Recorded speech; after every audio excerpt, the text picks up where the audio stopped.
Good morning વિદ્યાર્થી મિત્રો, આપને ગયા લેક્ચરની અંદર પાઠ નંબર 2ની અંદર શરૂઆત કરેલી પૂર્વ ભૂમિકા જોયું, ત્યારબાદ આપણે ભાષાંતર જોયું. તો છેલ્લે આપણે વાત કરી કે પંચતંત્ર અને હિતોપદેશ બંનેમાંથી લીધેલ છે પાઠ. બંનેમાંથી પંચતંત્રના રચયિતા ફરી આજે એક વખત રિવિઝન કરાવું છું. પંચતંત્રના રચયિતા વિષ્ણુ શર્મા અને હિતોપદેશના રચયિતા નારાયણ પંડિત. અને ભાષાંતરની અંદર આપણે જોયું.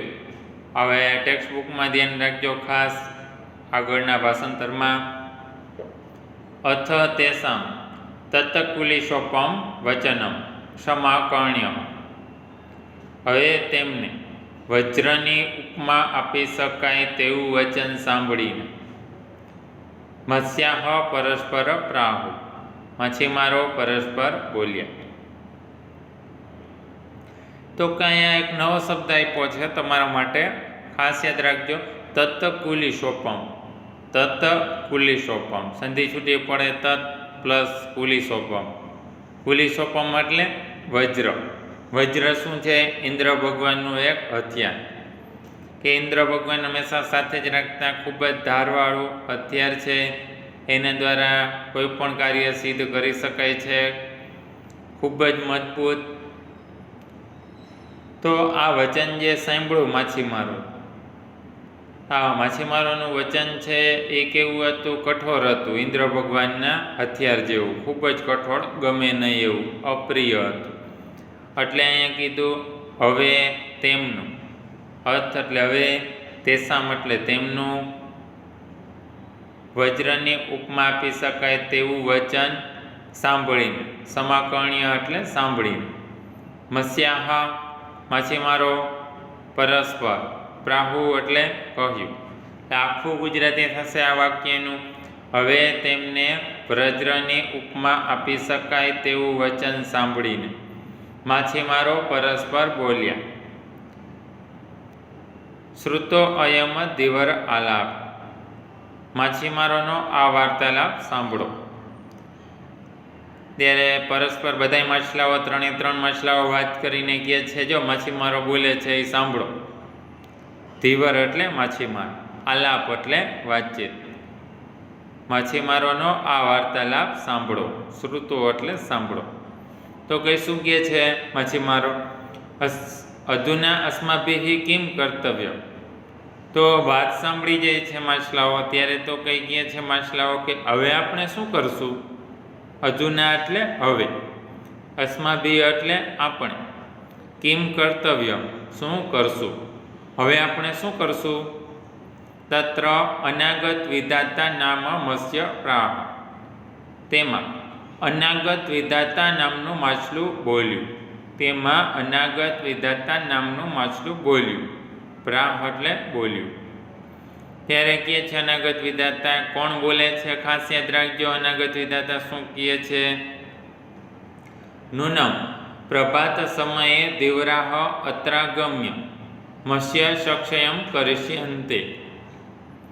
ખરેખર સવારના સમયે માછીમારો અહીં આવીને માછલાઓનો નાશ કરશે. અનાગત વિધાતાને ખ્યાલ આવી ગયો છે કે માછીમારો જે બોલે છે એ કરશે, એટલે કહે છે નૂનમ એટલે ખરેખર, પ્રભાત સમયે એટલે સવારના સમયે, દીવરાહા એટલે માછીમારો, અત્રાગમ્ય એટલે અહીં આવીને, મત્સ્ય સક્ષયમ એટલે માછલાઓનો નાશ, કરિષ્યન્તિ ભવિષ્યકાળ છે કરશે. ખરેખર સવારના સમયે માછીમારો અહીં આવીને માછલાઓનો નાશ કરશે. ઇતિ મમ મનસી વર્તતે, એવું મને લાગે છે. તન યુક્તમ ક્ષણમપી અત્ર અવસ્થાતું. તો અત્યારે એક પણ ક્ષણ અહીં રહેવું યોગ્ય નથી. અનાગત વિધાતા કહે છે એક ક્ષણ પણ આપણે અહીંયા રહેવું યોગ્ય નથી, કારણ કે અહીંયા આપણો જીવ છે એ જોખમમાં છે. કદાચ છે એ અત્યારે પણ આવી જાય અને સવારે પણ આવે, તો અહીંથી આપણે રાત્રે અત્યારે જ નીકળી જવું જોઈએ પાસેના સરોવર. સંધિ છૂટી પડશે તત પ્લસ ન. તો. સાંપ્રતમ એટલે અત્યારે. ક્ષણમપી એટલે એક પણ ક્ષણ. અત્ર એટલે અહીં. રહેવું યોગ્ય નથી. નકારાત્મક થશે ન રહી ગયો તો તત પ્લસ ન એટલે યોગ્ય નથી. એટલે આખું ગુજરાતી થશે આ વાક્ય, ખાસ યાદ રાખજો. તો અહીં એક પણ ક્ષણ રહેવું યોગ્ય નથી. અસ્માભિઃ રાત્રો એવ કંચિત સમીપમ સરહ ગંતવ્યમ. આપણે રાત્રે જ કોઈ પાસેના સરોવર જવું જોઈએ. અસ્માભિઃ એટલે આપણે. રાત્રે જ, એવ એટલે જ. એક એક શબ્દનો મતલબ યાદ રાખવાનો કે એવ એટલે શું, તો કહે જો. આપણે રાત્રે જ. કંચિત એટલે કોઈ. સમીપ એટલે પાસેના. સરહ એટલે સરોવર. ગંતવ્યમ એટલે જવું જોઈએ. આપણે પાસેના સરોવર જ જવું જોઈએ. અહમ તાવત જલાશય અનંતરમ ગચ્છામિ. હું તો બીજા તળાવમાં જાઉં છું. હમ એટલે હું. તાવત એટલે તો. હું તો. અનંતરમ એટલે બીજા. જલાશય એટલે તળાવમાં. હું તો બીજા તળાવમાં જાઉં છું. એમ કહીને અનાગત વિધાતા છે એ પાસેના સરોવરમાં નીકળી જાય છે રાત્રે જ, અને પોતાના પ્રાણ છે એ બચાવી લે છે. તો બીજી બાજુ આગળ ભાષાંતરમાં ધ્યાન રાખજો. અપરહ પ્રત્ય ઉત્પન્નમતિઃ પ્રાહ. ત્યારે બીજો પ્રત્ય ઉત્પન્નમતિ બોલ્યો. અપરહ એટલે બીજો. પ્રત્ય ઉત્પન્નમતિ એટલે પ્રત્ય ઉત્પન્નમતિ. પ્રાહ એટલે બોલ્યું. બીજો પ્રત્ય ઉત્પન્નમતિ બોલ્યો. પ્રત્ય ઉત્પન્નમતિ શું કહે છે, ખાસ યાદ રાખજો. દરેક શું બોલે છે, કોણ બોલે છે, કોણે કહે છે, આ ખાસ આઈએમપી છે. ત્યારે તો કાંઈ પ્રત્ય ઉત્પન્નમતિએ કહ્યું ભવિષ્યદ અર્થે પ્રમાણ અભાવત પુત્ર મયા ગંતવ્યમ. ભવિષ્ય માટે પ્રમાણના અભાવ હોવાથી મારે ક્યાં જવું જોઈએ. પ્રત્ય ઉત્પન્નમતિ વિચારે છે કે ભવિષ્ય માટે પ્રમાણના ખૂબ જ અભાવ છે. આપણે રાત્રે જ છે પાસેને કોઈ સરોવર જવું ખૂબ જ મુશ્કેલ છે. તો જ્યારે મુશ્કેલી આવશે ત્યારે આપણે જોયું જશે, એવું પ્રત્ય ઉત્પન્નમતિ વિચારે છે. એટલે કીધું ભવિષ્યદ અર્થે, ભવિષ્યને માટે. પ્રમાણ અભાવાત, પ્રમાણના અભાવ હોવાથી. મયા એટલે મારે. પુત્ર એટલે ક્યાં, અને ગંતવ્યમ એટલે જવું જોઈએ. ભવિષ્ય માટે પ્રમાણના અભાવ હોવાથી મારે ક્યાં જવું જોઈએ. તદ ઉત્પન્ને યથા કાર્યમ તદ અનુષ્ઠેયમ. જેવી પરિસ્થિતિ ઉત્પન્ન થાય તેવું કાર્ય કરવું જોઈએ. ત્યારે વિચારે છે એવી પરિસ્થિતિ ઉત્પન્ન થાય તેવું કાર્ય કરવું. જ્યારે મુશ્કેલી આવે ત્યારે મુશ્કેલીનો સામનો કરી લેવો. અત્યારથી ઉકેલ મેળવવાની કશી જરૂર નથી. ભાષાંતરમાં ધ્યાન રાખજો. તદ ઉત્પન્ન, તદ ઉત્પન્ને જ્યારે પરિસ્થિતિ ઉત્પન્ન થાય ત્યારે. યથા કાર્ય તેવું કાર્ય. તદ અનુષ્ઠેયમ કરવું જોઈએ. આખું ગુજરાતી થશે ત્રણેય શબ્દનું. જ્યારે જેવી પરિસ્થિતિ ઉત્પન્ન થાય તેવું કાર્ય કરવું જોઈએ. તથા ચ ઉક્તમ, વળી કહેવાયું છે. તથા ચ ઉક્તમ, વળી કહેવાયું છે. ઉત્પન્ન આફતમ યસ્તુ સમાધતે સ બુદ્ધિમાન. ઉત્પન્ન થયેલી આફતનો જે નિવેડો લાવે તે બુદ્ધિશાળી છે. તો એ તો પ્રત્ય ઉત્પન્નમતિએ કહ્યું, અને કહેવાય પણ છે કે આફત એટલે મુશ્કેલી. મુશ્કેલીના સમયમાં જે ઉકેલ લઈ આવે ને એ જ સાચો બુદ્ધિશાળી કહેવાય. મુશ્કેલીનો જે સામનો કરી શકે, મુશ્કેલીના સમયની અંદર પણ છે ઉકેલ શોધી શકે, એવા વ્યક્તિને બુદ્ધિશાળી કહેવાય. તો હું બુદ્ધિશાળી છું, મુશ્કેલીને સમયે રસ્તો શોધી કાઢીશ. એટલે એને કીધું ઉત્પન્નમ આપદમ. ઉત્પન્નમ આપદમ, ઉત્પન્ન થયેલી આફતમાં. યસ્તુ સમાધતે, જે ઉકેલ લાવે. સ બુદ્ધિમાન, તે બુદ્ધિશાળી છે. હજી એકવાર યાદ રાખજો, પ્રત્યય ઉત્પન્નમાંથી શું કહે છે? બીજી વાર ભાષાંતરમાં બીજો પ્રત્યય ઉત્પન્નમાંથી બોલ્યું. ભવિષ્ય માટે પ્રમાણના અભાવ હોવાથી મારે ક્યાં જવું જોઈએ? જેવી પરિસ્થિતિ ઉત્પન્ન થાય તેવું કાર્ય કરવું જોઈએ.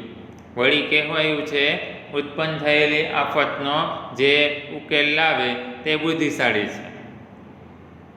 તત્તો યદ ભવિષ્યેણ ઉક્તમ. પછી યદ ભવિષ્ય બોલ્યો. તીવ્રણામ વચન માત્રેણ પિતૃપેતામહી કસ્ય જલાશયસ્ય ત્યાગઃ ન યુજ્યતે. માછીમારોના વચન માત્રથી બાપદાદા વખતના તળાવનો ત્યાગ કરવો યોગ્ય નથી.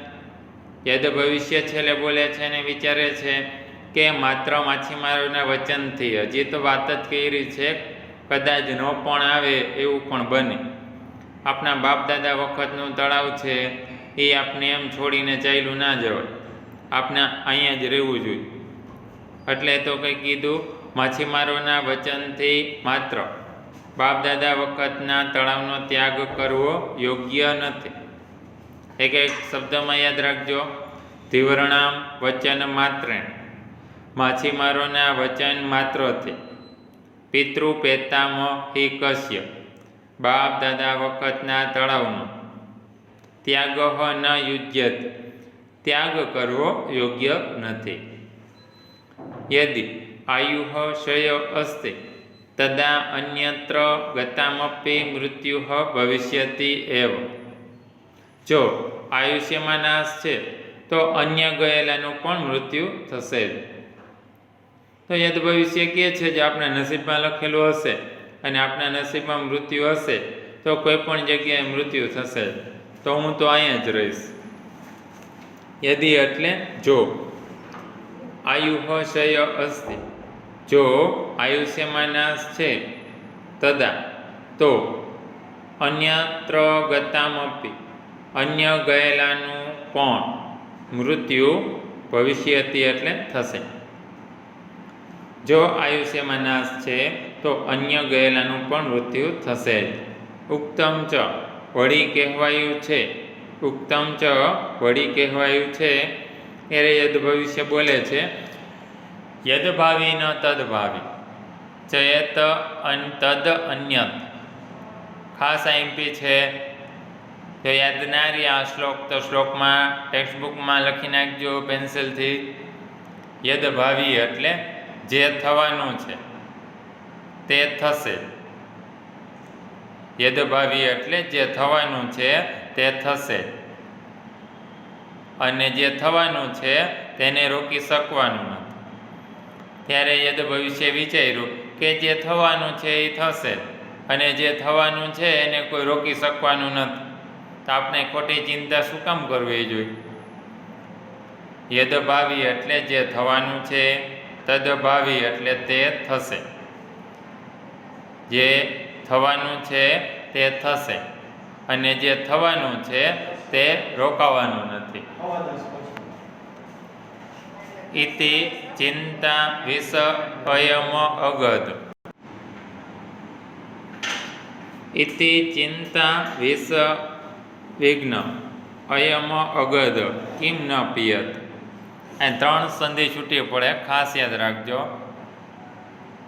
આ ચિંતારૂપી વિષને હરનારું આ ઔષધ કેમ કોઈ પીતું નથી? તો કઈ દરેક વ્યક્તિને ખ્યાલ હોવું જોઈએ કે ચિંતા મુક્ત બની જવું જોઈએ કે આની કોઈ દવા નથી. ચિંતા છે એ છે, ચિંતા કરવાથી કોઈ ઉકેલ મળવાનો નથી. નસીબમાં હશે એ મળશે, એવું યદ ભવિષ્ય વિચારે છે. એક એક શબ્દનું એમ યાદ રાખજો.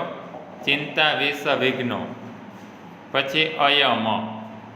અયમ મ પછી અંડરલાઈન, મમાં અંડરલાઈન આવશે. અયમ, મ અડધો, અયમ. મ પછી તો કે અગદહ. અગદહ કાઉન્સમાં લખી નાખજો ટેક્સ્ટબુકમાં. આઈએમપી શબ્દ છે જે શબ્દની અંદર પૂછાઈ શકે. અગદ અંડરલાઈન કરીને લખી નાખજો. અગદ એટલે ઔષધ, ઔષધ એટલે દવા. મોસ્ટ આઈએમપી શબ્દ છે, એક્ઝામની અંદર પૂછાયો. એનો ગુજરાતીમાં અર્થ લખો, એવો પણ પૂછાય. કિમ ન પિયત, કેમ કોઈ પીતું નથી. એટલે આખા સેન્ટેન્સનું ગુજરાતી થશે, આ ચિંતારૂપી વિષને હરનારું આ ઔષધ. આ ચિંતારૂપી વિષને હરનારું આ ઔષધ કેમ કોઈ પીતું નથી. મારી જેમ ચિંતા મુક્ત થઈ જાવ, એવું યાદ ભવિષ્ય કહે છે. હવે છેલ્લું એન્ડમાં ખાસ ધ્યાન રાખજો, ટેક્સ્ટ બુકની અંદર એક એક શબ્દમાં યાદ રાખજો જ્યાં ભાષાંતર થાય છે ત્યાં. અથ તયોઃ નિશ્ચયમ જ્ઞાત્વા. હવે તે બેનો નિશ્ચય જાણીને. અથ એટલે હવે, તયોઃ એટલે તે બંનેનો, નિશ્ચયમ એટલે નિશ્ચય, અને જ્ઞાત્વા એટલે જાણીને. હવે તે બંનેનો નિશ્ચય જાણીને. તે બંને એટલે કોણ? યદ ભવિષ્ય અને પ્રત્યય ઉત્પન્નમતી. યદ ભવિષ્ય અને પ્રત્યય ઉત્પન્નમતી બંનેએ કહી દીધું કે અમે આ સરોવરમાં જ રહેશું. અનાગત વિધાતા નિષ્ક્રાંત સપરિજને. અનાગત વિધાતા પરિવારની સાથે નીકળ્યું.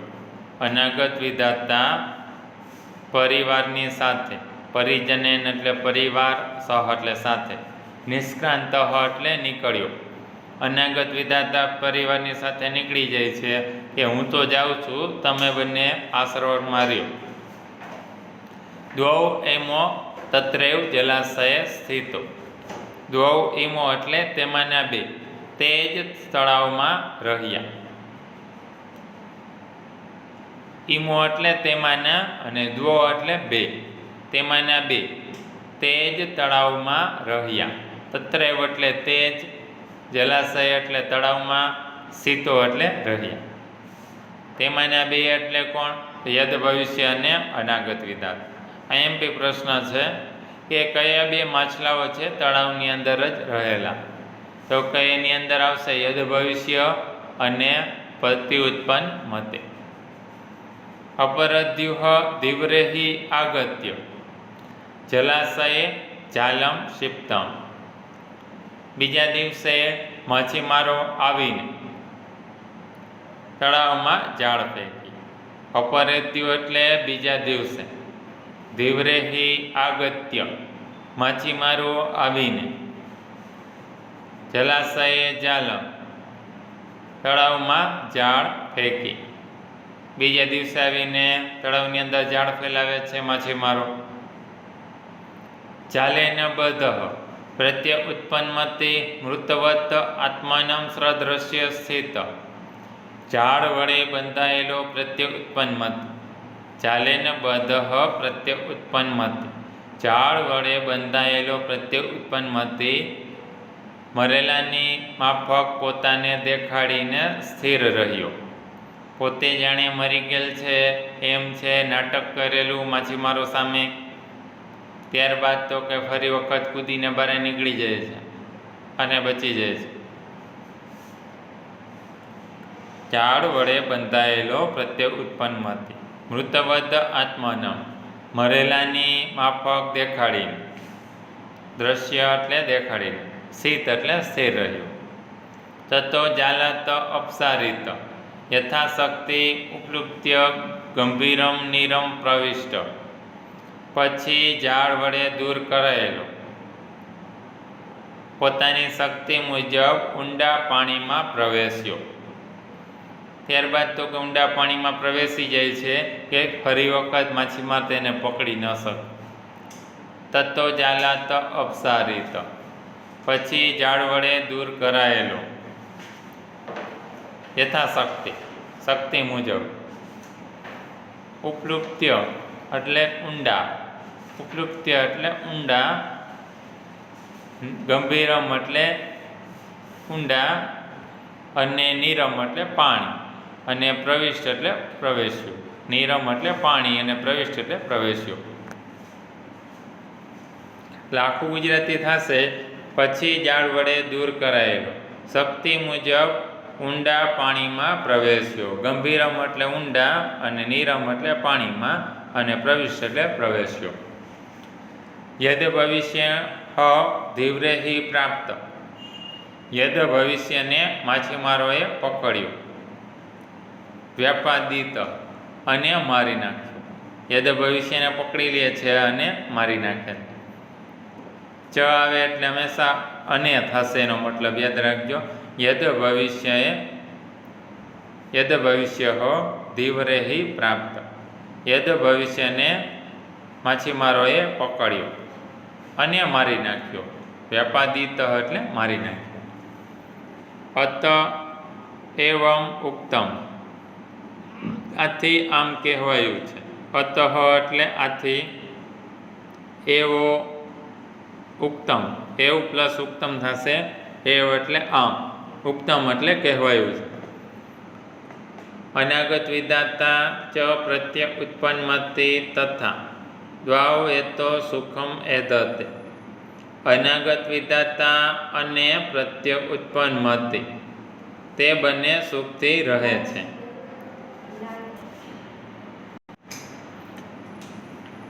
ભાષાંતરમાં ધ્યાન રાખજો ખાસ. અનાગત વિધાતા અને પ્રત્ય ઉત્પન્નમતિ.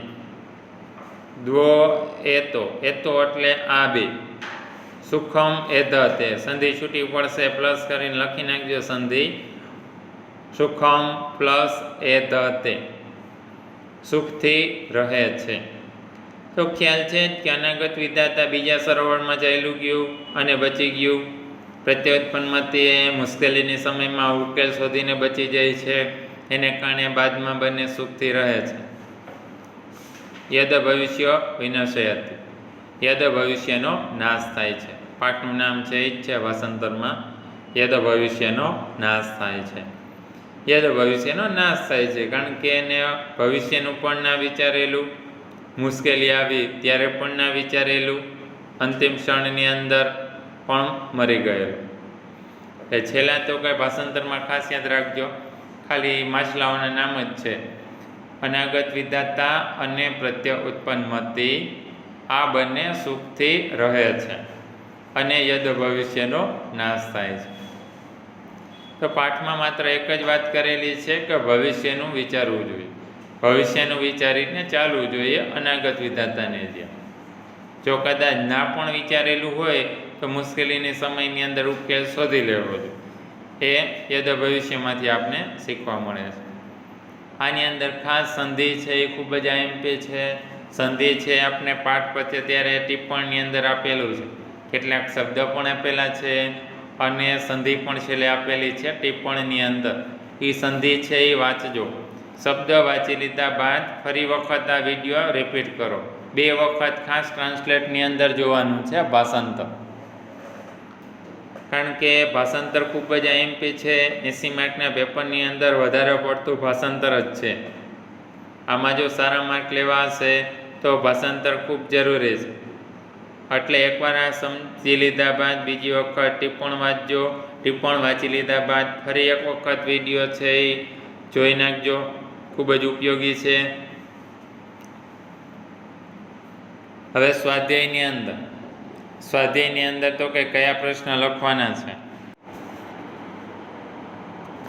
સ્વાધ્યાયની અંદર ટેક્સ્ટબુકની અંદર પેજ નંબર 8, પેજ નંબર 8ની અંદર સૌપ્રથમ તો એમસીક્યુ આપેલા છે. એમસીક્યુ અત્યારે નીકળી ગયા છે, પણ 1 માર્કના પ્રશ્નની અંદર આ એમસીક્યુ પૂછાઈ શકે. ટેક્સ્ટબુકના પ્રશ્ન દરેક આઈએમપી છે, એટલે ઓપ્શન નથી લખવાના, પણ ડાયરેક્ટ આન્સર લખી નાખવાનો છે, પ્રશ્ન અને આન્સર. ત્યારે વિકલ્પ લખવાની જરૂર નથી, પ્રશ્ન અને આન્સર સીધો. એટલે પહેલો પ્રશ્ન, પછી પ્રશ્ન નંબર 2 સંસ્કૃત ભાષામાં ઉત્તર આપો. 5 પ્રશ્ન છે એ. ત્યારબાદ ત્રીજો પ્રશ્ન નથી લખવાનો, વ્યાકરણનો છે. ચોથો પણ નથી લખવાનો, 5મો પણ નથી લખવાનો. 6થો પ્રશ્ન લખવાનો છે, પેજ નંબર 9માં 6થો પ્રશ્ન. ત્યારબાદ 7મો નહીં અને 8મો લખવાનો, 8મો 9મો. હજી એકવાર રિપીટ કરાવું કયા કયા પ્રશ્ન લખવાના છે પાઠ નંબર 2ની અંદર સ્વાધ્યાયમાં. CW બુકની અંદર કયા પ્રશ્ન લખવાના છે એ. પહેલો પ્રશ્ન, બીજો પ્રશ્ન, 6થો પ્રશ્ન, 8મો પ્રશ્ન અને 9મો પ્રશ્ન. પહેલો, બીજો, 6થો, 8મો ને 9મો. ખાસ યાદ રાખજો, આ પાઠ છે એ વારે વારે રિપીટ કરજો. બાકી નેક્સ્ટ લેક્ચરની અંદર આગળનો પાર્ટ છે એ આપણે જોશું.